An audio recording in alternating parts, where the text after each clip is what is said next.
Hi, I'm Rebecca Warnick, a CPA with over 10 years of experience serving the party and event rental industry and helping those companies master their finances. This is video number 2 in our 5-part series, 5 tax tips every event rental company business owner should know.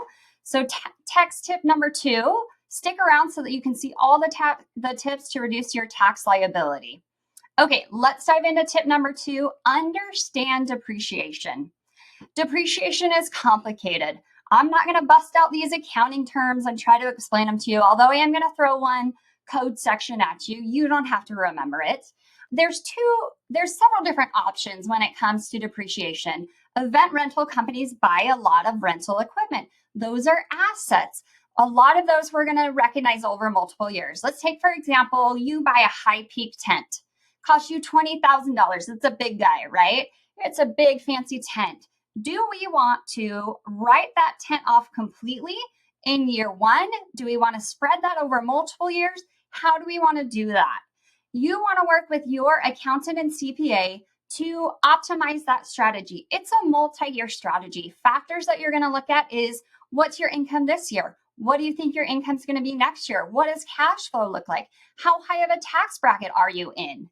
Let's say, for example, year 1, we buy that $20,000 tent. We're going to take the full amount in year 1. It's called 179 depreciation. We deduct that. Okay, year 2 rolls around.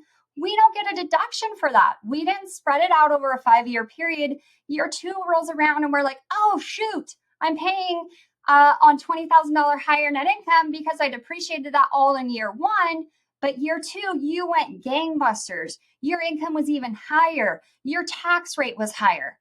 If we would have split that over multiple years, if the current year is going to be your lowest tax year, we might want to split out the depreciation over multiple years. Look, guys, this is a complicated strategy, but it's something that you and your CPA need to have in mind and need to be looking at and be on a game plan for. This is a multi-year thing. It's going to affect multi-years. The decision you make today or on this current tax return is going to affect the other years. So make sure that you're working with a competent CPA to maximize those deductions, have a strategy so that overall, even if you're not paying the least amount in taxes this year, that overall you're paying the least amount in taxes. All right, guys, this is tip number 2, understand depreciation. Watch for the rest of our videos. We've got 3, 4, and 5 coming. And if you haven't seen number 1, go back and find that. Stay tuned for more tips that will help you maximize your deductions and save on taxes. Rebecca Warnick, CPA.